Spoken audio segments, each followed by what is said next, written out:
All right, ladies and gentlemen, Assalamu alaikum. Welcoming you to today's ESG webinar session on a new direction, sustainable and traceable fibers.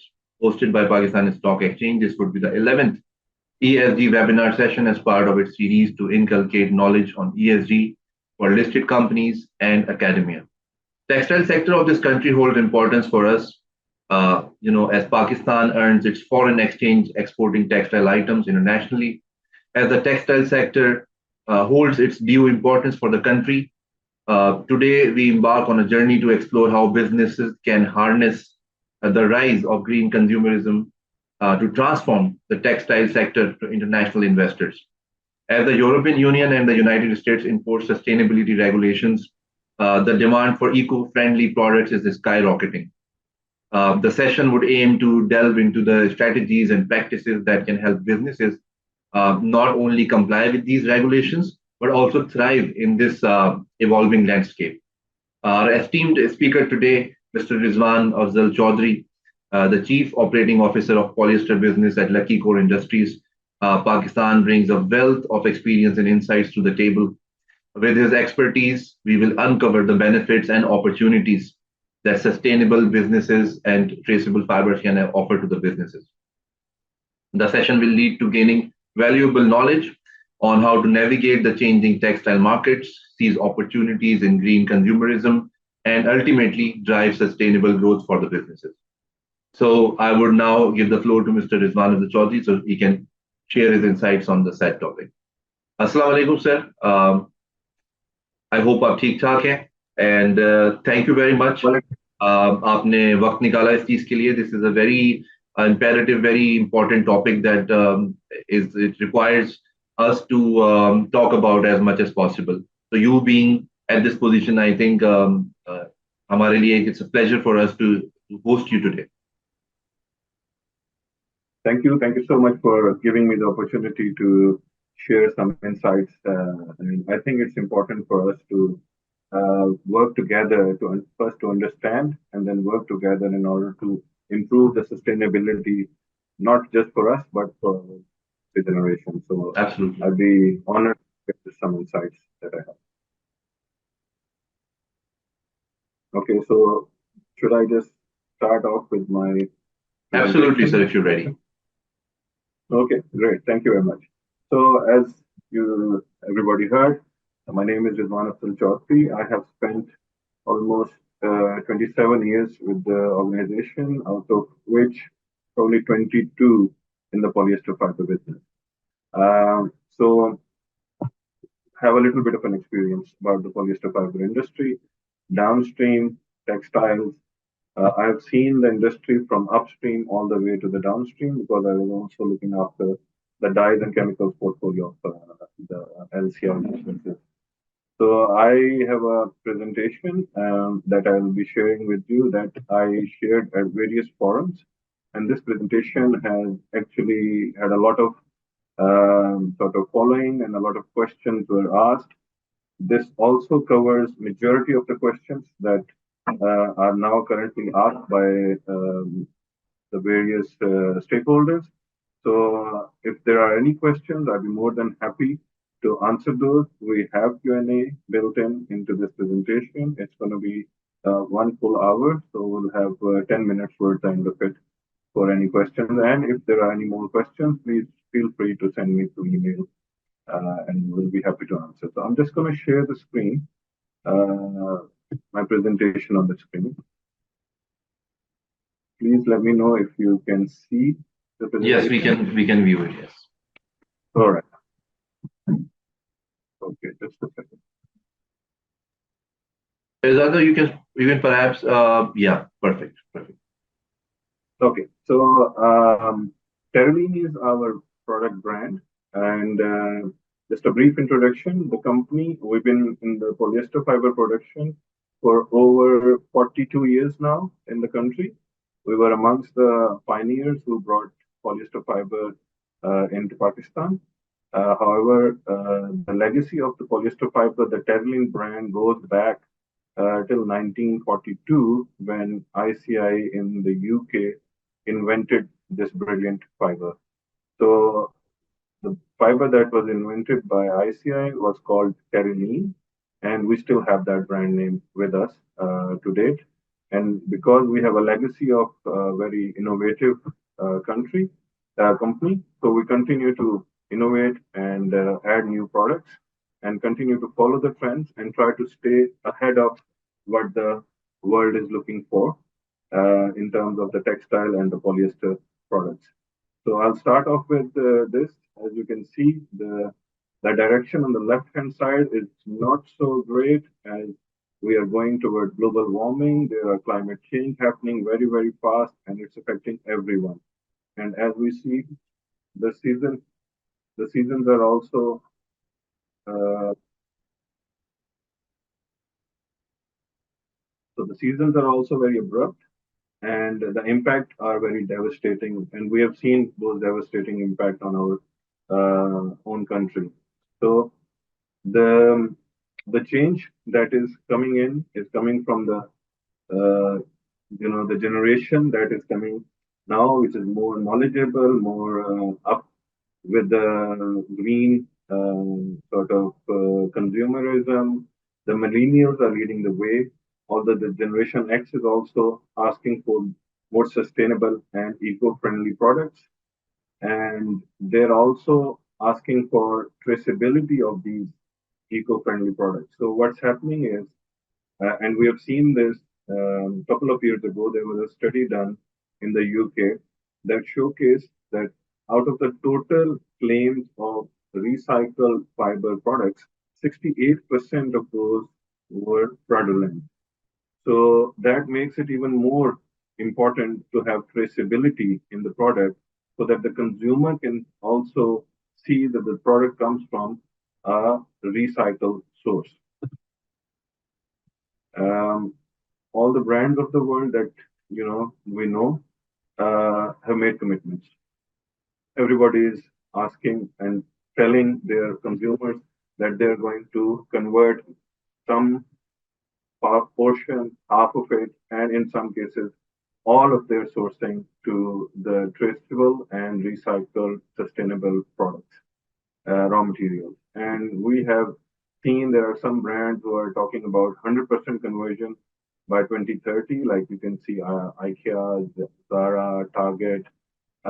Would that be potentially possible? We can also have that discussion, but nonetheless, the direction is very clear. The future of the textiles is with sustainable products.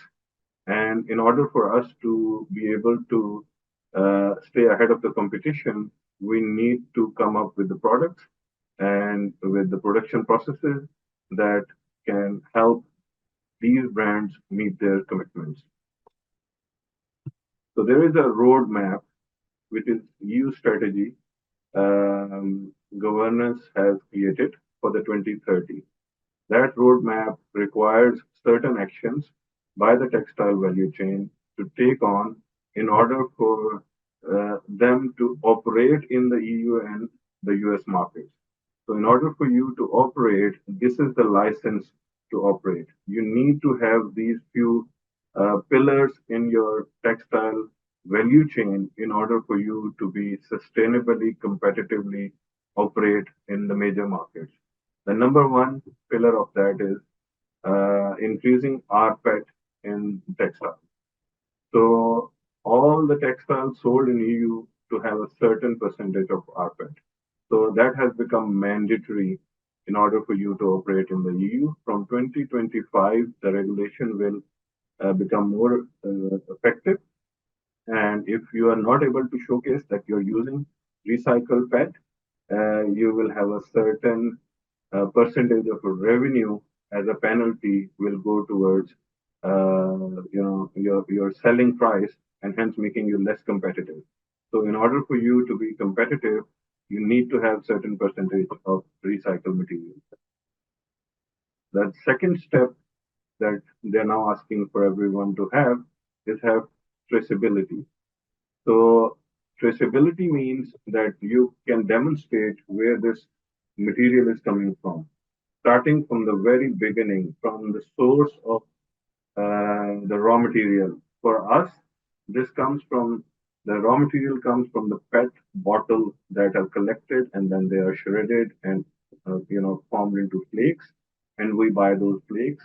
So we have to have traceability that which lot of these flakes is coming from which vendor of ours. So if we have five vendors, we should be able to demonstrate that the particular fiber that we produce came from vendor A, B, C, and subsequently we also need to have a tracer in our product that can go all the way to the end of the value chain. So if you are buying a garment tomorrow in a store in UK, you can also trace that product where the raw material is coming from in this product.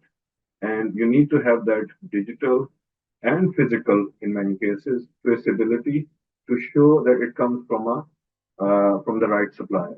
So that's also a key requirement that is coming up in the coming year. Actually, we are coming so close. It seemed very far 2 3 years ago, but time flies, and now we have reached the time when it's the D-Day. The next year, from next year, everybody will have to showcase this particular aspect in their product. And this is also linked with the greenwashing. As I said, the study that was conducted in the UK 3 years ago showcased that majority of the raw materials used with claims of recycled materials were not actually recycled, and that has caused a big well, it made a huge news that if this is what is happening, then how can consumer be sure that what they're paying for in terms of sustainability is not actually being put into the product.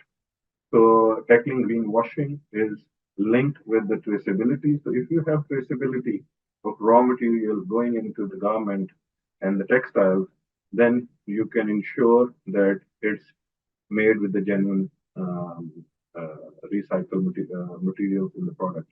So that would help tackle greenwashing.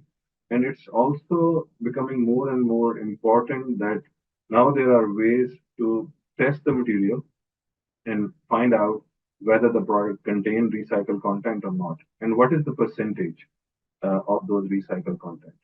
So in order to supply in these and managing all these three requirements, we also need to have certain certification, certain compliances, and certain quality standards. So it's not just if you have these products, they can automatically become preferred products. You need to come up with the right quality in order for it to perform close to the normal, regular virgin materials. You need to come up with the certification to justify that these products have the right ingredient and they come from the right sources. Compliance, majority of these brands want compliance with their requirements. It is the social compliance, it is manufacturing compliance, it is the use of energy, what source you use, where does your wastewater go, etc., etc. And we have gone through multiple audits with many of these brands, at least 10, 12 of them, in order for us to make sure that our production processes are also aligned with the future needs and sustainable practices.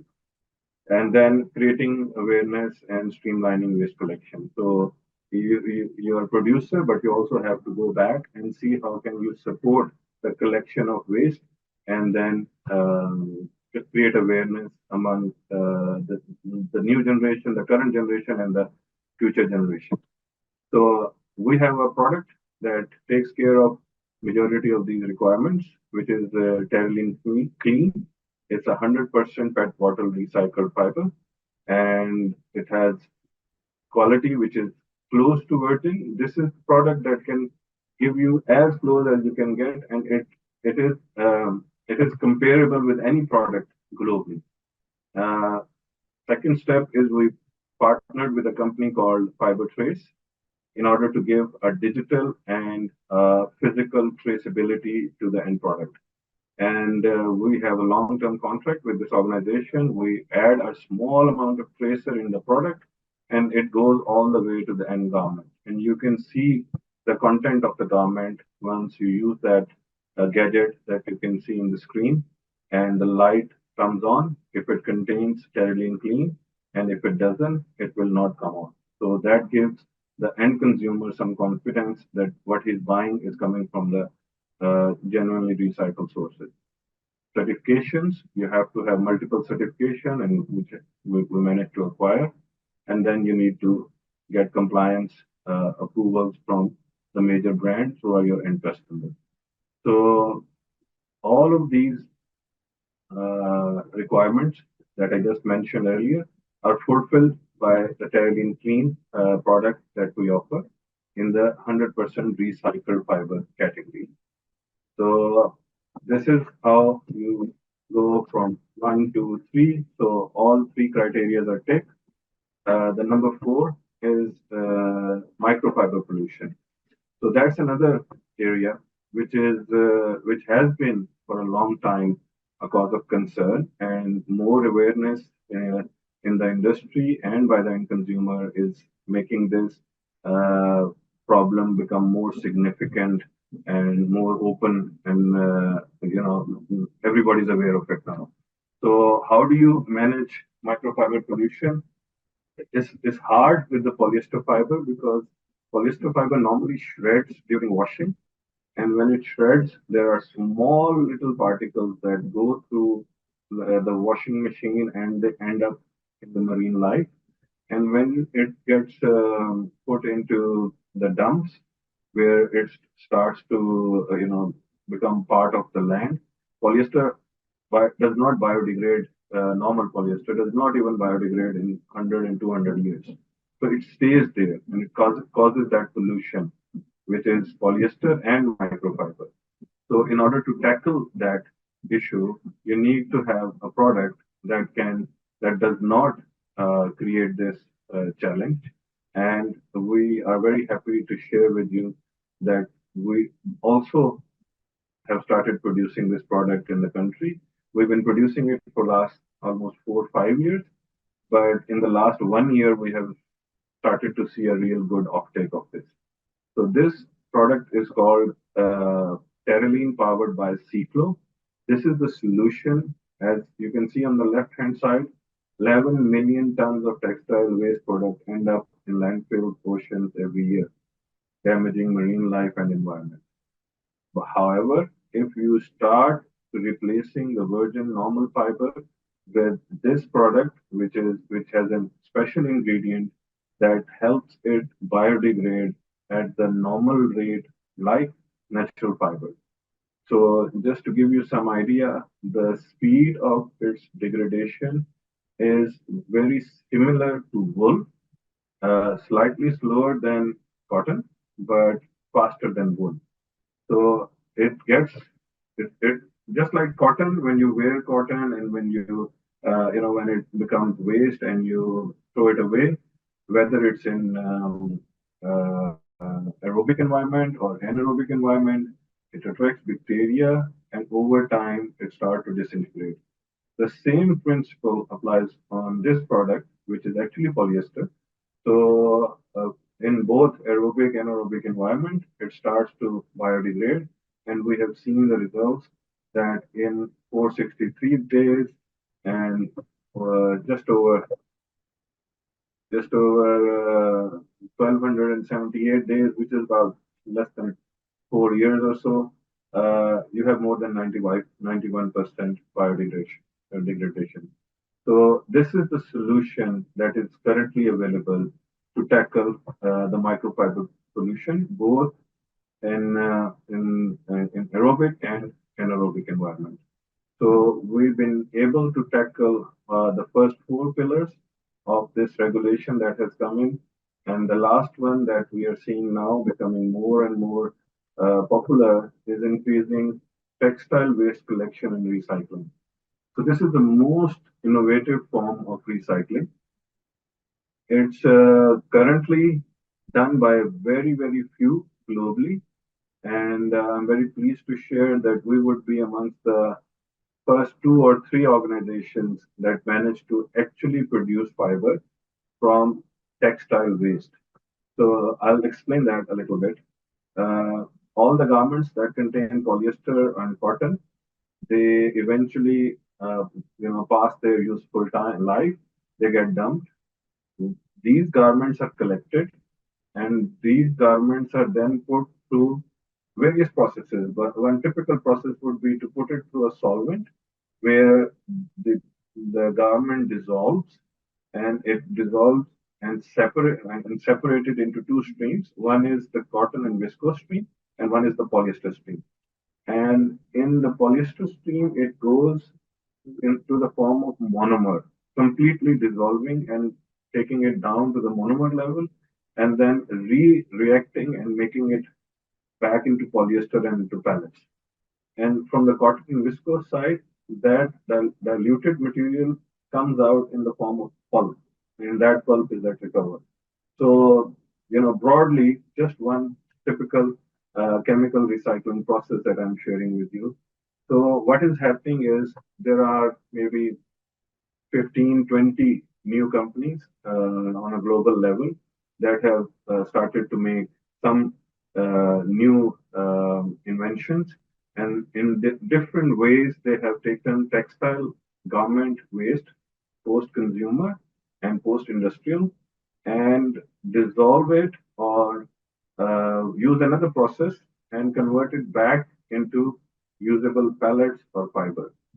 So this is the product that is going to be the future of textile because it then makes the textile fashion more sustainable.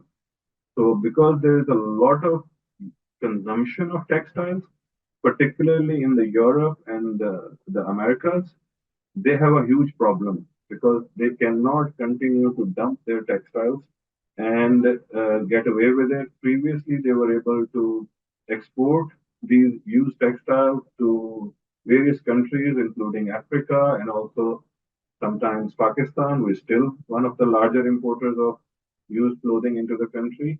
But over time, the regulations is going to restrict the export of this because whether the waste is in Europe or whether it's in Africa, at the end of the day, it's a problem and need to be tackled.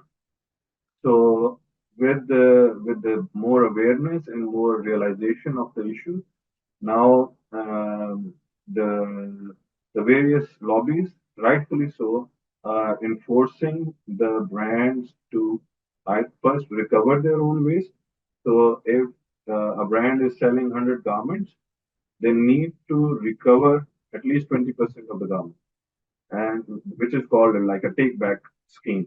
So you use a garment, and if you return it to the brand, they will give you certain amount of money and collect it in their textile collection bank. And then that bank will be given to someone who is able to recycle it and then convert it into chip, and then it converts into fiber, and then it goes back into their value chain.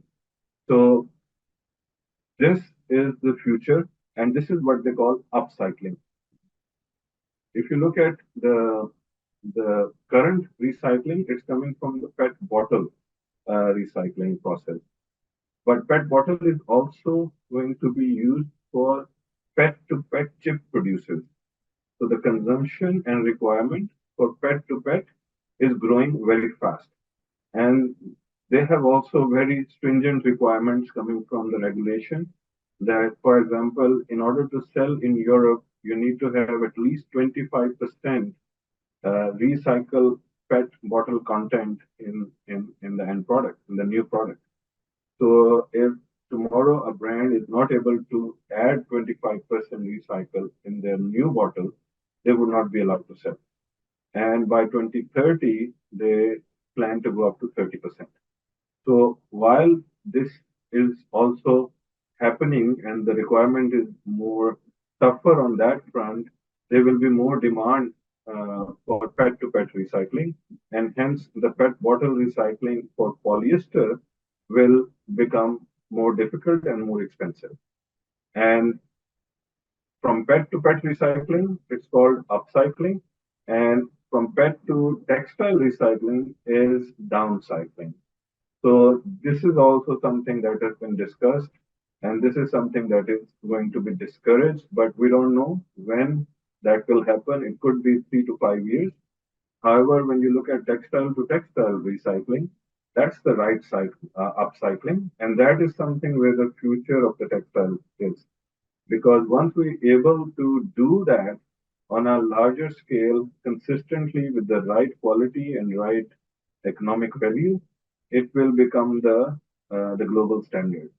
Uh, and I'm very, very happy to share that we have also cracked that with partnership from international technology partners and able to produce the fiber with textile to textile waste recycling. And that has given us a unique position in the industry today. These are some statistics which just sharing with you to understand how the PET to PET bottle recycling is growing, and the demand for PET waste is also growing. So there is going to be a deficit in 2025 for about 1.4 million tons, which is going to grow up to about 4.5 million tons by 2030. And this is where what I'm talking about is bottle to bottle recycling going to take more of the share of PET bottle, and textile to textile recycling is going to become more useful and more common in the future. So just on second. So the product that we produce with textile to textile recycled material is called Terylene Retex, as the name would suggest. So it's a recycled textile material, among the first globally to offer this. The quality is better than the recycle from PET bottle flake conversion, and it complies with the regulations that are coming in. So we have this product available domestically. We are already working with a number of brands, and we have first trial orders going in. So this product is not going to be available in bulk today because it's not available already in the conversion in bulk. But whatever small quantity we can offer, we will be able to offer this to our customers in the domestic market.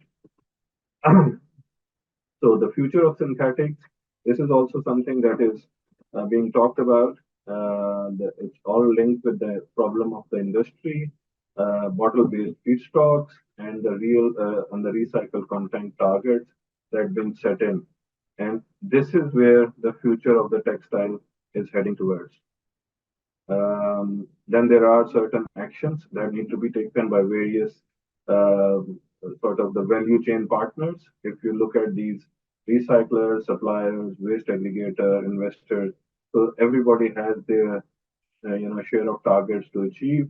They need to do certain actions in order for the whole cycle, the loop, to close. So I'm just sharing this because this is something also for whoever is in the value chain planning to get into the textile to textile recycled products.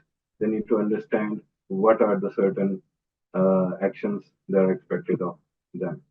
So with this, we are able to tackle all five requirements that have been set forth by the European Commission and the Textile Exchange.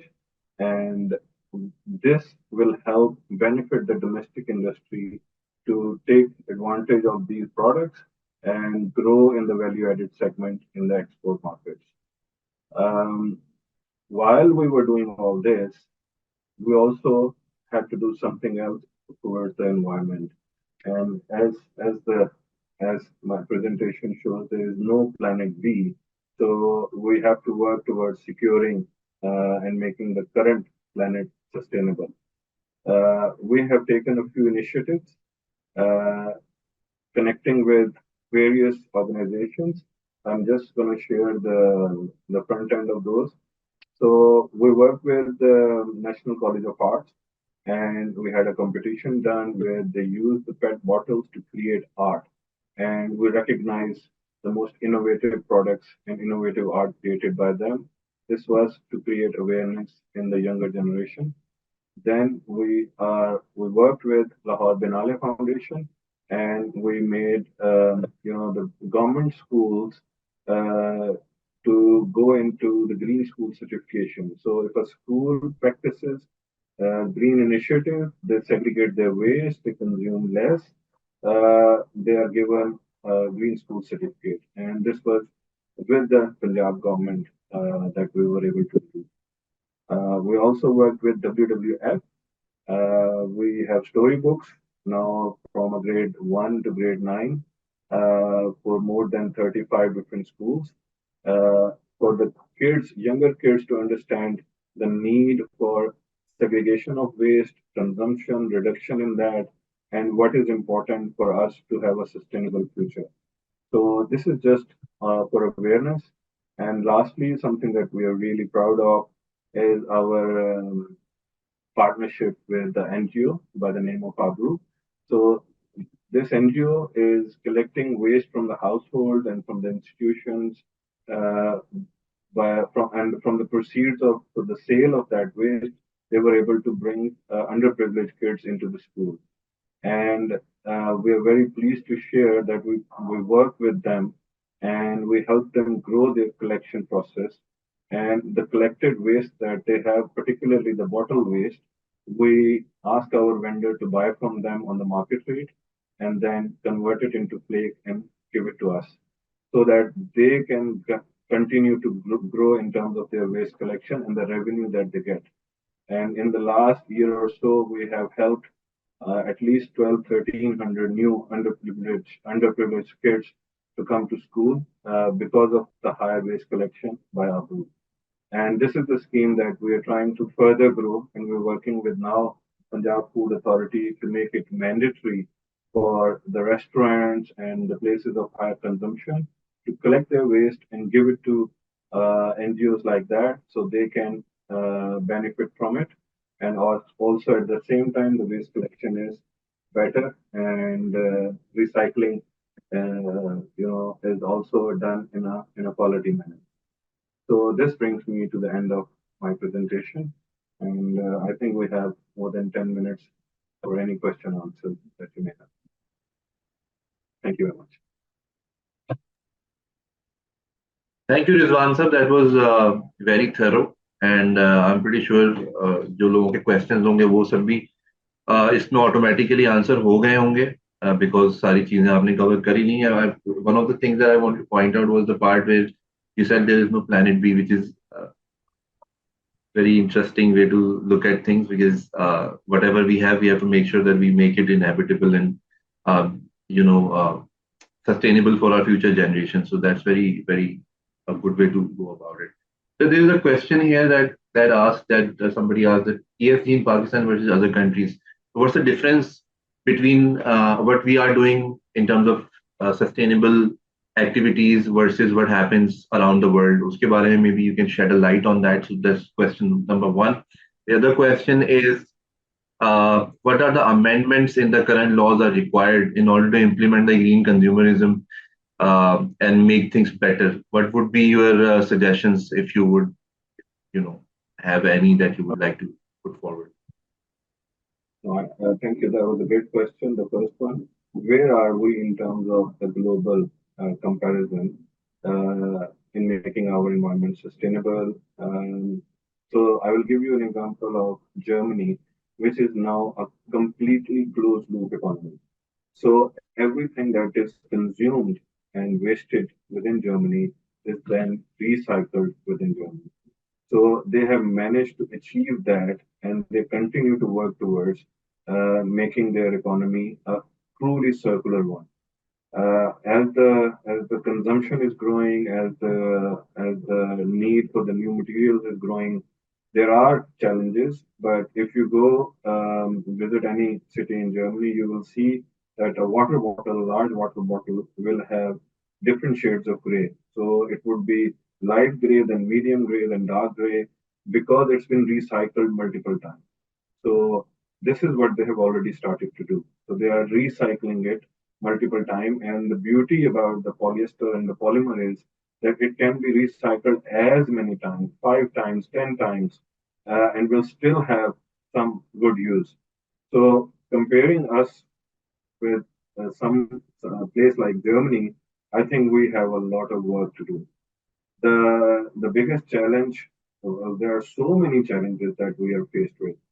the first challenge is the awareness. If we are not aware of what this waste is doing to us and our country, then we're not able to do anything. So first is awareness, lack of awareness, then lack of availability of collection process. The waste, the way it is collected today, does not allow its complete recycling. When you dump it in a dustbin and that dustbin gets dumped into a municipal waste truck, and then that truck gets dumped onto a site where it's left, and then scavengers go there and collect it. We've seen in Lahore alone there are 35,000 scavengers who every day go out to collect this kind of waste. So, the process of collection need to streamline, and we are behind on that. Then you need to cut down on the consumption as much as we can of these products that are burden to the planet. And then lastly, I think the government regulations need to be very strict. We to date have not been able to get away from this plastic shopping bag that is being used for from milk carrying to the textile carrying, and it has no use, it has no end of life, and it goes and clogs your drains and your sewage system and everything. And so we lack actually the basic requirements for us to make improvement. So when we look at that, then it gives you a huge room for improvement. So, while we struggle with many things, but there is a huge opportunity for us to do something. We are working with the Ministry of Climate Change. We keep updating them on the challenges and how we can help as an industry. One more thing that we need to understand, that the recycling that we're doing for the PET bottle consumed in the country is actually taking care of that waste.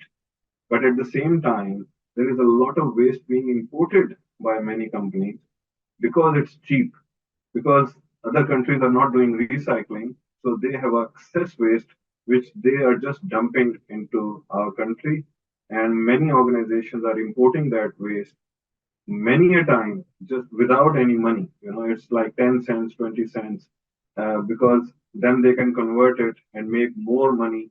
But when people are allowed to do that, then the domestic waste would not get consumed. So this is something that also we need to understand, and this is where we need to discuss these things with the Ministry of Climate Change to stop such imports so that the domestic waste gets recycled rather than we import somebody else's waste and recycle and our waste remains where it is.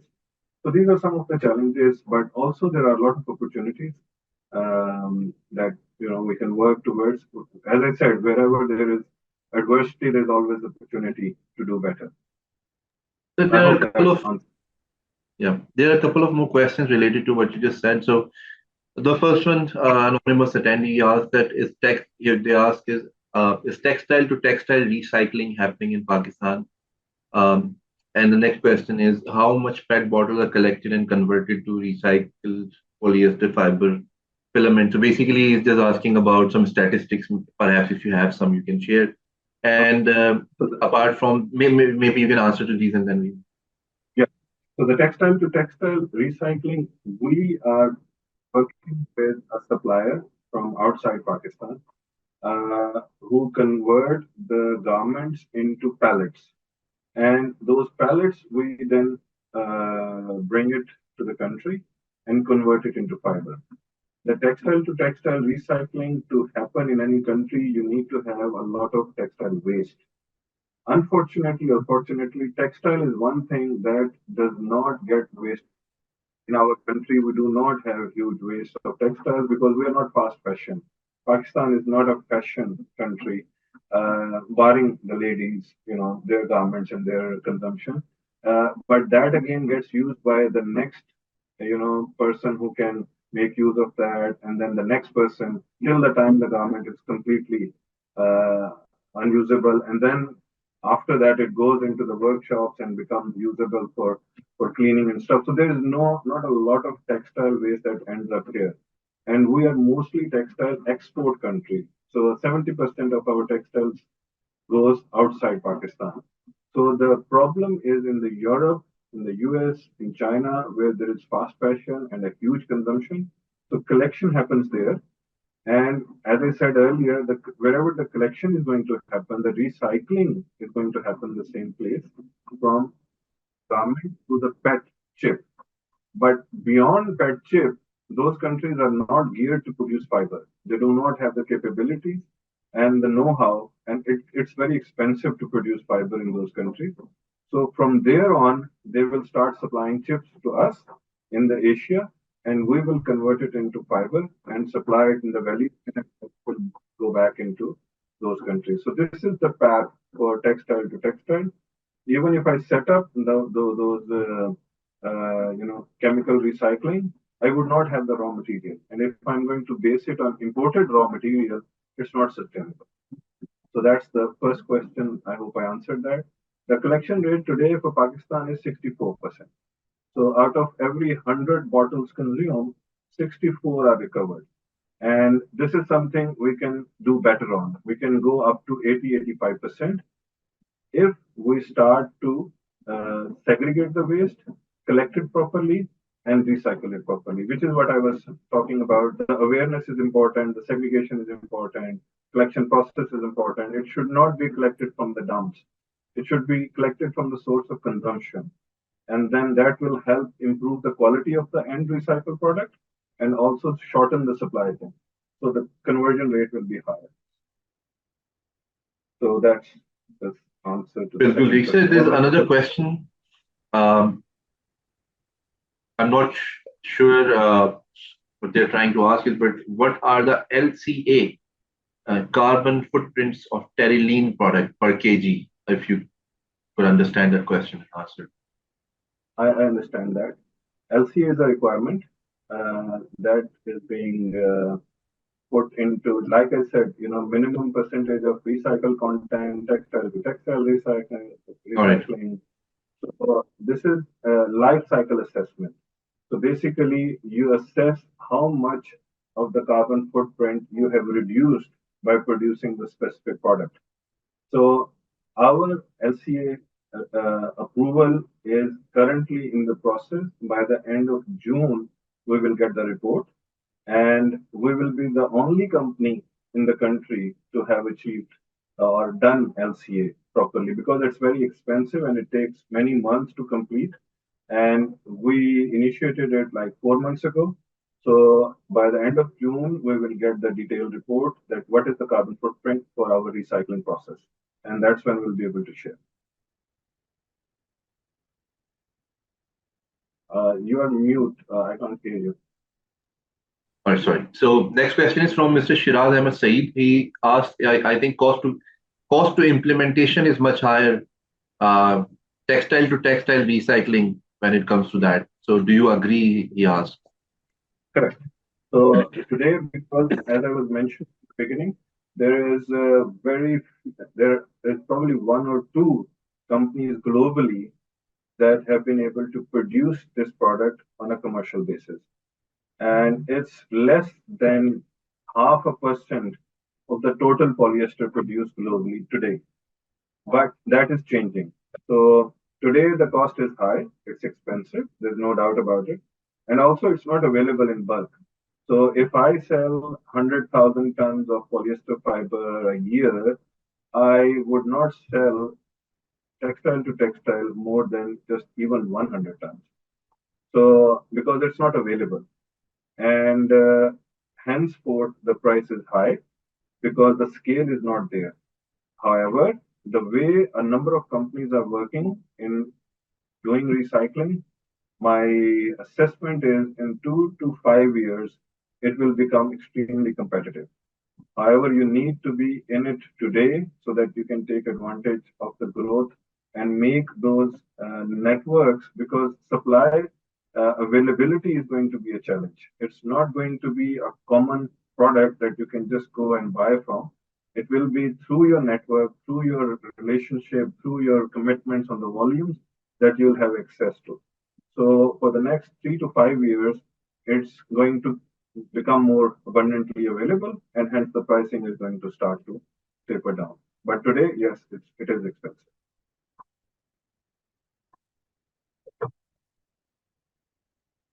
You are mute. So, sir, another one is what is the biggest challenge Pakistan has in terms of ESG? Um, In terms of, Whereas there are plenty of other all sorts of challenges, but what is the biggest ESG challenge in Pakistan?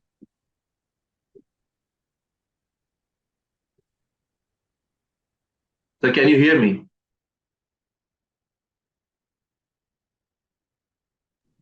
So, can you hear me? yes, yes, I can hear you.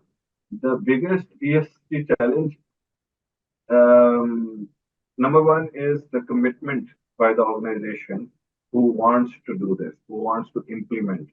So if I am not committed to invest, like if you, for example, if I'm going to spend $20,000 on getting my life cycle assessment done, I Right, don't know how many companies will do that. I don't know how many companies will invest in doing such kind of an assessment.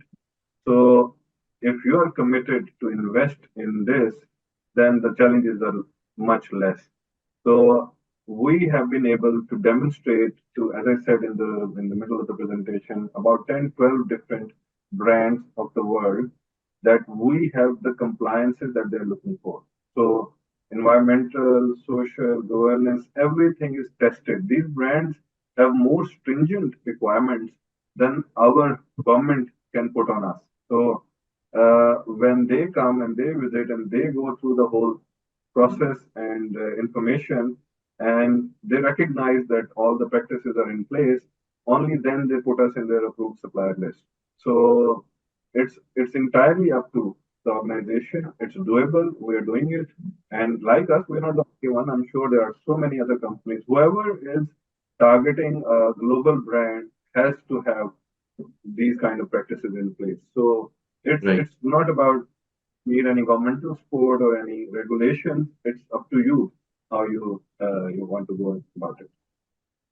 right. And Sayed Ahmed Jamal Saab is asking that what kind of support corporates are looking for from the public sector in terms of incentivizing waste collection and recycling in the country, if there is any. Right. So as I earlier mentioned, our collection of waste is very informal. It's through scavengers, through small collectors, and that needs to change. So we need to have a proper system in place by which the collection of waste, for example, in England, every night you have to put your waste bin outside your house for somebody to come and collect. And once it is collected, you need to make sure that separate waste are put in separate bins. So when they collect PET separately, the other cardboard waste or the paper waste separately and the food waste separately, it just makes it so much easier, and collection percentage can be so much higher than we have here. So uh, we need to have the government need to incentivize people to collect waste separately. We spoke with the Punjab government food authority, and they were very willing to work with us to put it as a regulation in the restaurant business that they need to collect their waste, PET bottles separately and food waste separately. And if that happens, that can help. So, but they need to do some incentivization that if somebody is doing this, what is the reward that they will get? And then subsequently, when we are recycling it and we are recycling and providing this service, there should be some sort of support from the government to in order for us to have a slightly better cost base. Because when you compete with the international players, and our costs are much higher in terms of recovery and in terms of recycling compared to them, then it makes it less competitive. So we're trying our best to keep our cost and prices low, but some incentive can help encourage more people to recycle. So there's another question which is not related to the topic we're discussing today, but it is how can we buy and sell shares and get dividends from the KSE 100? So basically, KSE 100 is the Karachi Stock Exchange Index, which is top 100 companies performance-wise at Pakistan Stock Exchange. So the process is simple. All you have to do is open your account with the broker of your choosing. The list is available on the website, psx.com.pk. You can choose your broker, open an account with them, and then subsequently you'll be opening up a CDC sub account where you will do all the transactions initially, and then you'll be able to buy and sell the shares of your choice through the broker's application that you've chosen. So that is the entire process. And companies that are offering the dividends, you can simply pick their shares and hold them, and whatever term they have set out for you, you would be getting dividends accordingly. So this is the entire process. The information about what companies are giving dividends, which ones are not, everything can be found on the website. And you can alternatively you can ask directly to your broker, and they'll be able to tell you that information. And Rizwan sir, I think that's all for today. We have answered all the questions. I thank you again for taking out time from your busy schedule. And this has been a very informative session for everyone, for me at least. And I got to learn a lot about the ESG and the sustainability. So thank you again. Hopefully, in future we'll have another one, because I think we can. There's a lot of stuff that we can learn from you, because you've been such a knowledgeable person on the topic. So thank you very much, sir. Thank you so much for having me, and appreciate organizing this. And anytime, look forward to doing it whenever you ask for it. Sounds great. All right, sir. Take care. Okay, thank you everyone who participated today. The session has also been streamed on Pakistan Stock Exchange Facebook page. You can go over there and watch the recording later on. And if you have any questions related to this, you can contact Mr. Rizwan, or you can directly email us at info@psx.com.pk.